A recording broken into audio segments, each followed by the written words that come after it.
오늘 대강절 세 번째 주일을 맞이하면서 복 있는 사람이 어떤 사람이 복 있는 사람인가, 잠시 오늘 말의 모습을 통해 살펴보려고 합니다.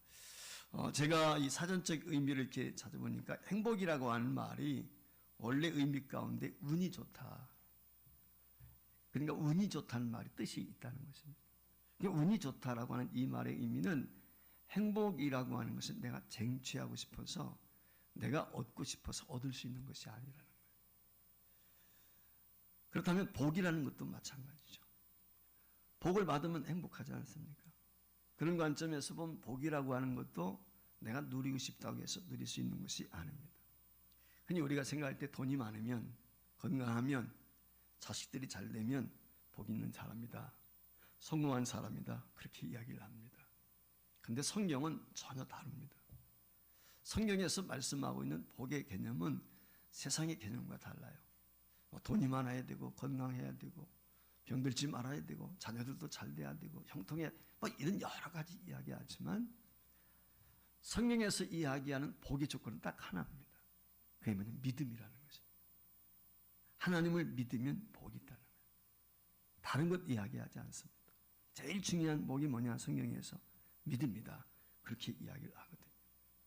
제가 조금 전에 행복이라고 하는 것이 어떻게 보면 운이 좋다라는 말씀을 드렸는데, 믿음이라는 것도 저는 그렇게 생각을 합니다.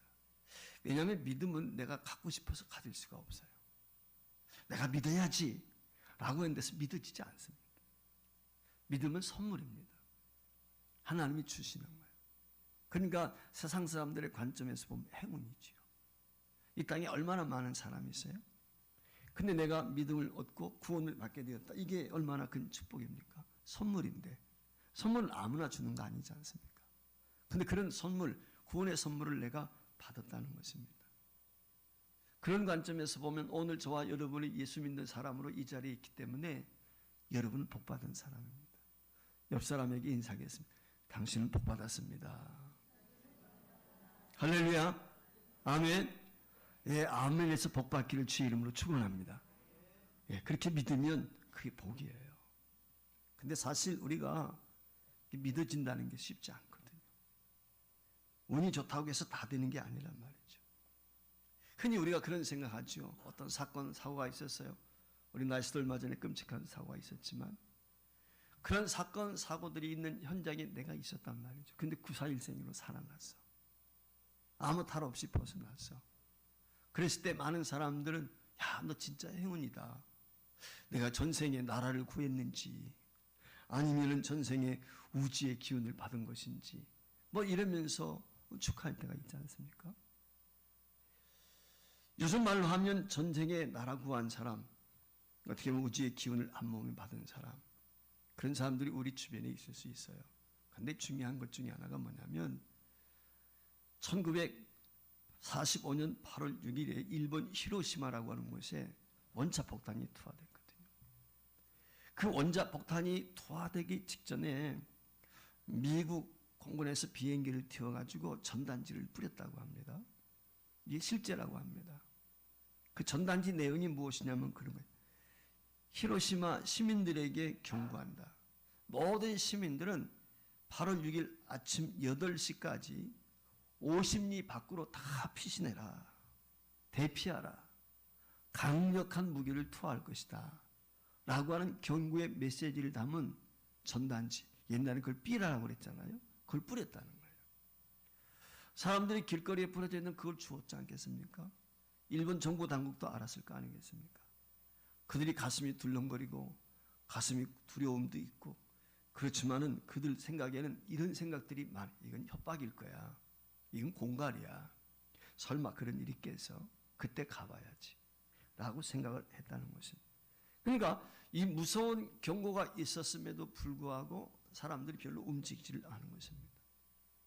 근데 1945년 8월 6일 8시 15분 B-29 미국 전투 비행기 한 자가 이 히로시마 공항 항공에 나타났습니다. 그리고 내 이름을 그렇게 붙였는지는 모르겠지만 리틀 보이라고 하는 원자폭탄을 투하하게 되었죠. 순식간에 15만 명이 죽었습니다. 도시는 폐허가 되었습니다. 잿더미가 되고 말았습니다. 이건 실제 있는 얘기거든요. 일본 남국에서도 그때에 그 피해를 보았음에도 불구하고 사람들에게 방공 사이렌이 울리게 되면 그때 지하에 들어가서 숨든지, 그리고 밖에 나와서 만약에 폭탄이 떨어진 후에는 너희 나와서 복구해라. 뭐 이 정도의 위력이 있는 그런 폭탄인 줄 몰랐던 거죠.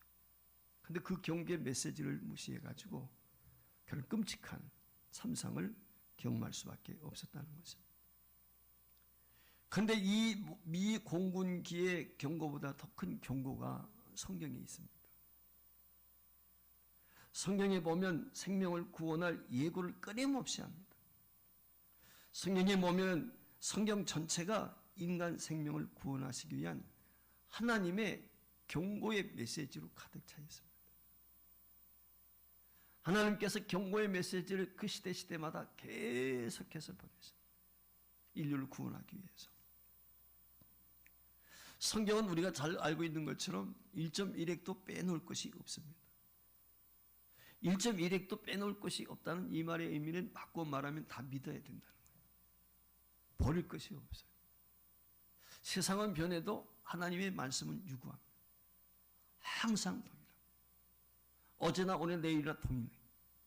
천지는 없어져도 하나님의 말씀은 없어지지 않는다.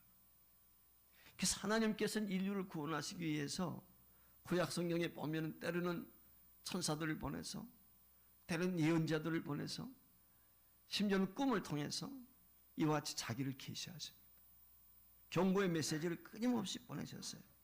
그런데 많은 사람들이 이 하나님의 경고의 메시지 듣고 어떤 사람은 순종한 사람도 있지만 대다수는 많은 사람들이 무시해버렸어요. 별것 아닌 것처럼 그렇게 없애버렸다. 여러분 소돔 고모라 아시죠? 잘 아시는 것처럼 소돔 고모라가 유황불로 망하게 됐을 때 하나님께는 경고의 메시지를 보냈거든요. 특별히 그 소돔 고모라 성에 의인 10명이 없어서 망하게 되는데 그 소돔 고모라 성의 멸망을 전하게 될 때 아브라함에게 천사를 하나님께서 보내주셔서 그 소돔 고모라 성의 멸망에 대한 얘기를 하십니다. 아브라함이 의인을 위해서 기도하죠. 즉 의인 10명을 주시면 하나님 이 성을 멸하겠습니까? 내가 의인 10명 있으면 멸하지 않는다. 그 의인 놓고 기도했어요. 근데 의인이 없음을 알았단 말이죠. 그 소돔 고모라 성의 천사가 멸을 하게 될 때 하나님께서 아브라함을 긍휼히 여기셔가지고 아브라함의 조카 롯이 그 사이에 살고 있는데 그 롯에게 천사가 가서 이야기합니다. 이 성이 멸망할 거다 말이죠. 그래서 창세기 19장 12절 말씀에 보면은 그 멸망을 이야기하면서 이런 말씀을 주시거든요. 그 사람들이 롯에게 이르되 이외에 너희들 가족 외에 네가 속한 자가 또 있느냐? 네 사위나 자녀나 성 중에 네가 속한 자들을 다 성 밖으로 이끌어내라. 그 이야기를 듣고 롯이 가가지고 자기 두 딸이 있는데 조언을 했어요. 그래서 미래 사위가 될 아이들을 찾아가지고 이야기합니다. 야, 하나님이 이 소돔 고모라 성을 멸망한단다. 그 너희들 피신하자. 그랬더니 안 믿었어요. 그래서 창세기 19장 14절 말씀에 보니까 그 미래의 사위가 될 사람들이 어떻게 얘기했느냐? 농담으로 여겼다고 그랬어요. 농을 하는 줄 알았단 말이에요. 어떻게 되었습니까? 결국 소돔 고모라 성 불탈 때 그들도 망하고 만 것입니다. 24절 25절 말씀에 보면 이렇게 기록이 되어 있습니다. 여호와께서 하늘 곧 여호와께로부터 유황과 불을 소돔과 고모라에 비같이 내리사 그 성들과 온들과 성에 거주하는 모든 백성과 땅에 난 것을 다 엎어 멸하셨더라. 하나님의 경고를 무시하게 되었을 때 엄청난 끔찍한 어려움을 겪게 된 거죠. 저와 여러분이 명심해야 될 것 중에 하나가 뭐냐면 하나님의 말씀은 진리예요. 하나님의 말씀은 절대 진리입니다. 1.1핵도 변함이 없는 절대 진리예요. 그럼 절대 진리는 어떻게 돼요? 믿어야 되는 거죠. 이유 불문합니다. 거저 믿는 거예요. 이게 중요한 것입니다. 여러분 아시는 것처럼 모세가 이스라엘 백성들을 애굽에서 출애굽을 한단 말이죠. 그러게 되었을 때 바로 앞에 9가지 기적을 보이고 그 재앙을 통해서 바로의 마음을 움직이지 않습니까? 근데 바로가 돌이키질 않는 거예요. 그래서 마지막 10번째 재앙을 합니다. 그게 뭐냐면 장자의 죽음이요. 마다들만 죽는 게 아니라 모든 동물 첫 번째 초태생을 다 죽이는 것입니다. 경고를 했습니다. 근데 바로가 어땠습니까? 그건 무시했습니다. 그 하나님의 경고의 메시지를 무시하게 된 결과가 그 애굽 땅에 어떤 결과로 주어지게 되죠? 출애굽기 12장 29절 30절 말씀에 보면 이렇게 기록이 되어 있습니다. 밤중에 여호와께서 애굽 땅에서 모든 처음 난 것 곧 왕위에 앉은 바로의 장자로부터 옥에 갇힌 사람의 장자까지와 가축의 처음 난 것을 다치심에 그 나라의 죽임을 당하지 아니한 집이 하나도 없었더라. 그렇죠. 아들이 없는 집은 동물까지도 초태상은 다 죽는.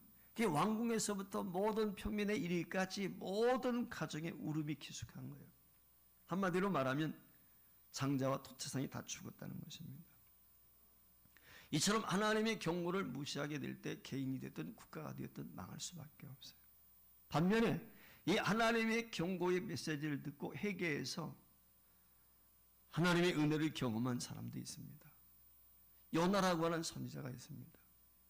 이 요나가 하나님으로부터 명을 받습니다. 야, 너 니느에 가서 니느의 멸망을 좀 선포를 해라. 근데 요나가 거절하고 안 갔잖아요. 근데 하나님께서 요나를 강권해가지고 니느에 보냈단 말이에요. 그 니느에 가가지고 성에서 외칩니다. 너희들 하나님께서 이 성을 멸망하실 거야. 라고 외치게 되었을 때 그 니느웨 성 사람들이 회개하고 돌이켰어요. 결국 요나서 3장 10절 말씀에 보면 그들이 구원을 받습니다. 같이 한번 읽어볼까요? 하나님이 그들이 행한 것 곧 그 악한 길에서 돌이켜 떠난 것을 보시고 하나님의 뜻을 돌이키사 그들에게 내리라고 말씀하신 재앙을 내리지 아니했다 그랬어요. 여기 니느웨 성 사람들이 요나의 전한 메시지를 믿고 그대로 따랐다는 것이 쉬울 것 같지만 사실 굉장히 어려운 거거든요. 요나가 니느웨 사람들을 싫어합니다. 왜냐하면 이스라엘과 적대 국가입니다. 니느웨가 망하기를 원합니다. 그래서 니느웨로 가라는데 다시서 도망가지 않습니까? 하나님께 붙잡혀가지고 억지로 가서 전할 때 여러분 진심을 다해서 전했겠습니까? 아니죠. 요나서에 기록된 말씀을 보면 그 니느웨 성이 망하나 안 망하나 망을 보고 있지 않습니까? 여러 날 전한 것도 아니에요. 그저 하루 나가서 건성건성 대충대충 전했단 말이죠. 그런데 그 요나가 전한 이야기를 듣고 그 니느웨 성의 고위직에 있는 사람들을 비롯해서 서민들이 회개하기 시작합니다. 겉옷을 벗어버리고 말이죠. 베옷을 입습니다. 그리고 울어가면서 기도하는 거예요. 그 소식이 왕에게까지 들렸어요. 왕이 도대체 무슨 일이냐? 알고 보니까 그런 선포가 있었다는 거예요. 그 왕이 어떻게 하면 자기도 왕자에서 내려와가지고 무릎을 꿇고 그 옷을 벗고 베옷을 입고 제에 앉았다고 그랬어요. 그것으로 끝이 아닙니다. 공문을 보냅니다. 전 백성들에게 어떻게 보냅니까? 요나서 3장 7절 8절에 보면 이렇게 기록이 되어 있습니다. 사람이나 짐승이나 소떼나 양떼나 아무것도 입에 대지 말지니 곧 먹지도 말 것이요 물도 마시지 말 것이며 사람이든지 짐승이든지 다 굵은 베옷을 입을 것이요 힘써 하나님께 부르짖을 것이며 각기 악한 길과 손으로 행한 강포에서 떠날 것이라 명을 내렸어요. 결국은 그 니느웨 성의 모든 백성들이 회개합니다. 심지어 동물까지도 말이죠. 금식하면서 결국 하나님의 뜻을 돌이키셨어요. 근데 여기서 우리가 왜 니느웨 성이 이와 같은 결단을 하기가 어려운가 하는 것을 잘 유추해 봐야 돼요. 자, 니느웨는 수도입니다. 그냥 어느 나라의 수도지요? 여러분 아시는 것처럼 아수리아라고 하는 나라의 수도입니다. 여러분 아수리아는 그 당시 강대국입니다. 아수리아하고 대적할 만한 나라가 많지 않습니다. 아수리아와 이스라엘을 비교하면 고양이 앞에 쥐와 같습니다. 이스라엘은 보잘것없습니다. 여러분 북쪽 이스라엘 누구에게 망했습니까? 아수리아에게 망했습니다. 이게 아수르의 강대함. 그런데 적국일 뿐만 아니라 더군다나 조그만 나라, 별 힘도 없는 이스라엘의 선지자인지 누군지도 모르는 사람이 와가지고 야, 니네 성이 망한다, 아수르 망한다, 여러분 이렇게 외쳤다고 하면 그거 들을만 하겠습니까? 상식적으로 한번 생각해 보세요. 세계를 호령하고 있는 미국, 저 수도가 있는 워싱턴에 가가지고 말이죠, 저 아프리카의 어느 조그만 나라 한 사람이 가가지고 야, 워싱턴 DC가 불바다가 된다, 망한다 이야기하면 그거 들을 사람이 있을까요? 코웃음 치겠죠. 그렇지 않습니까?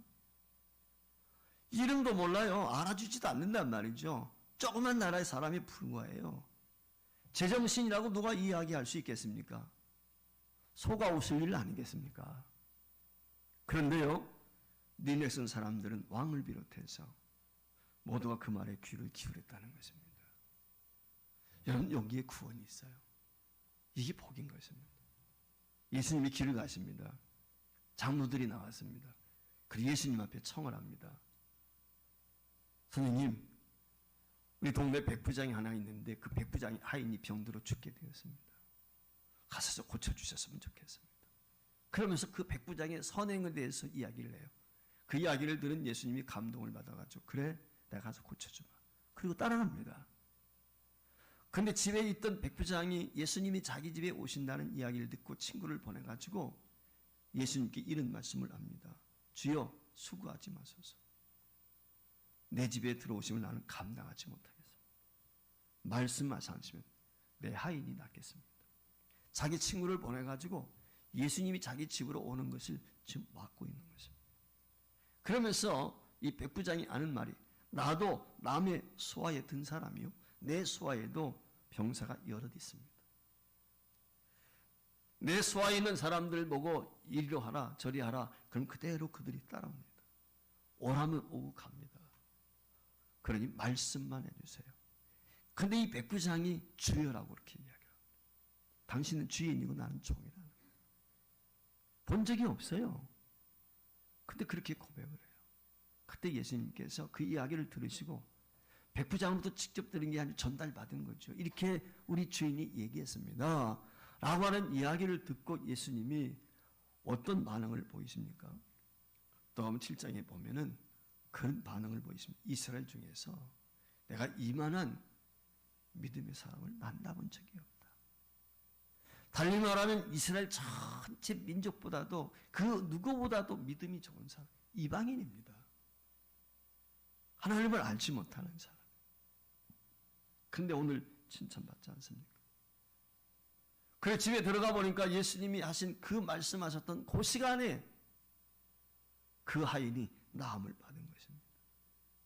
여러분에게 권면합니다. 여러분 남은 생에 살아가실 때 믿고 가십시오. 예수님 믿고 가세요. 그러면 그 믿음대로 될 줄 믿습니다. 여러분 한번 솔직하게 우리 자신을 한번 돌아봤으면 좋겠어요. 자, 예배 마치고 돌아갑니다. 예배 마치고 문 밖에 내려가서 계단 내려갔을 때 자, 물어보겠습니다. 설교 제목 생각나요? 설교 제목도 생각이 안 나는데 본문 생각날까요? 여러분 집으로 돌아가게 될 때 말이죠, 가만히 한번 생각해 봐야 돼요. 베레아 사람들은요 설교 듣잖아요. 그럼 집에 가서 묵상해요. 한 주간 동안 묵상하는 거예요. 그 말씀을. 여러분 지난주 설교 본문이 무엇입니까? 설교 제목이 무엇입니까? 제가 늘 말씀을 드리지만 하나님의 말씀은 버릴 것이 없잖아요. 절대 진리이기 때문에.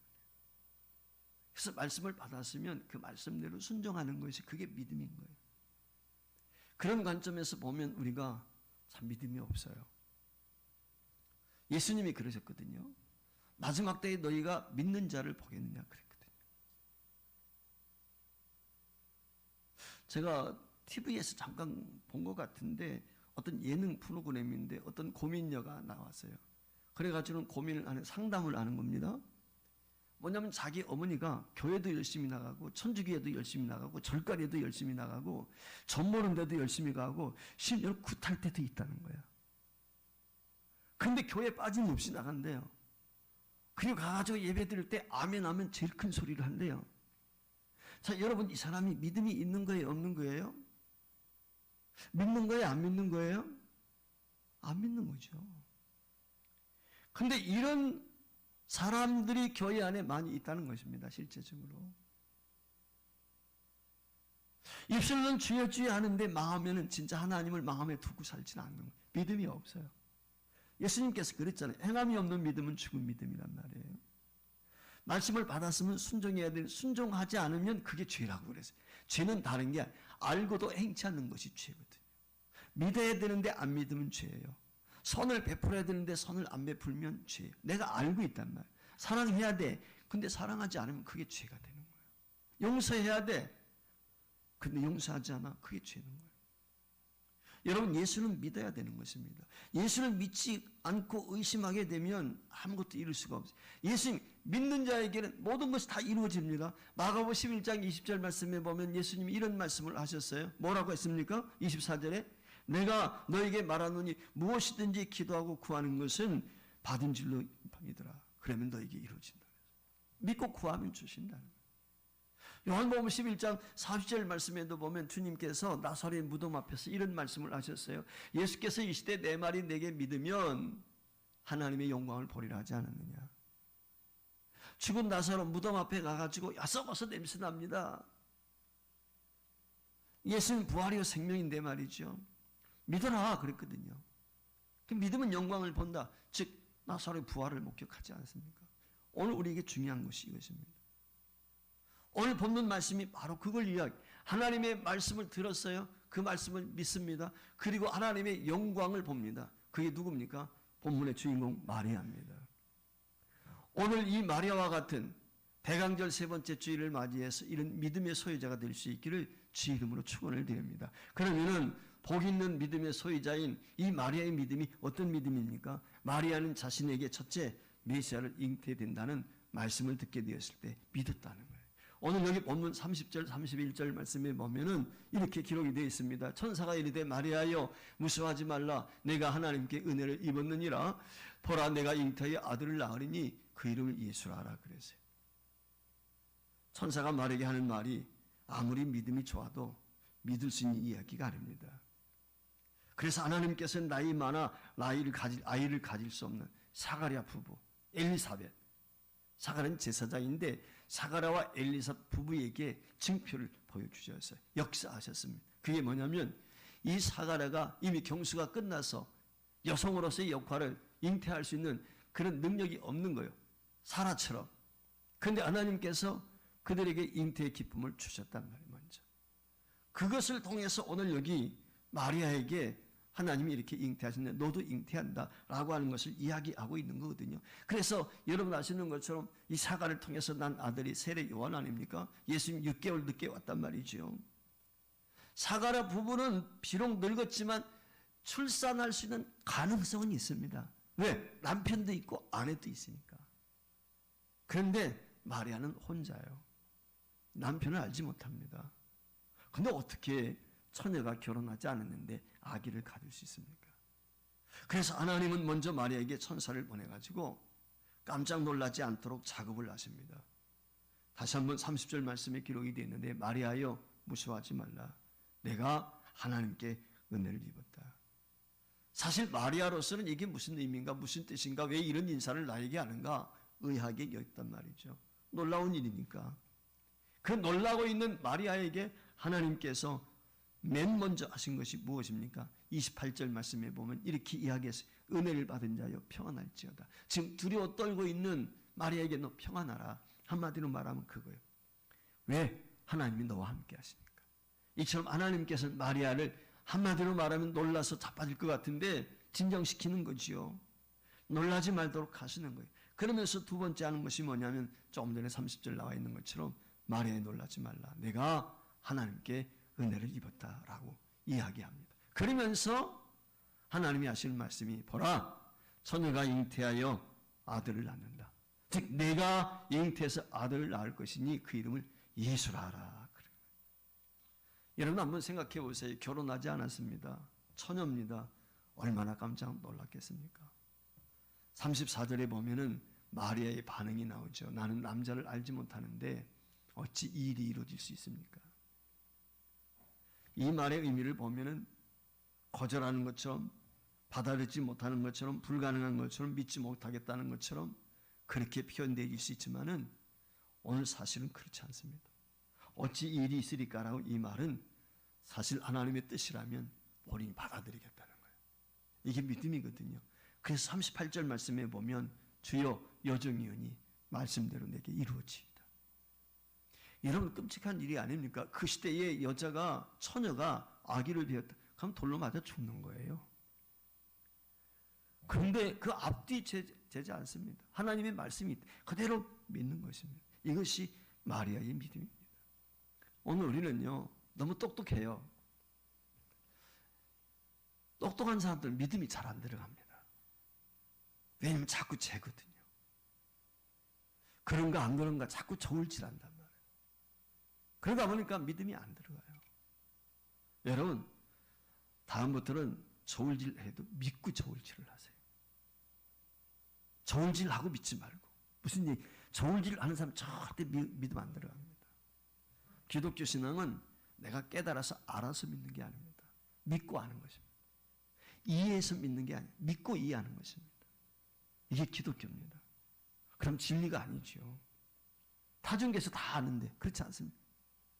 이 점을 명심하시길 바랍니다. 두 번째로 마리아는 믿음으로, 이 믿음으로 신앙을 고백했다. 제가 늘 말씀드리는 것이 뭐냐면 우리는 고백이 있어야 된다. 고백이 있다는 말은 간증이 있어야 된다. 예수 믿는 증표가 있어야 된다.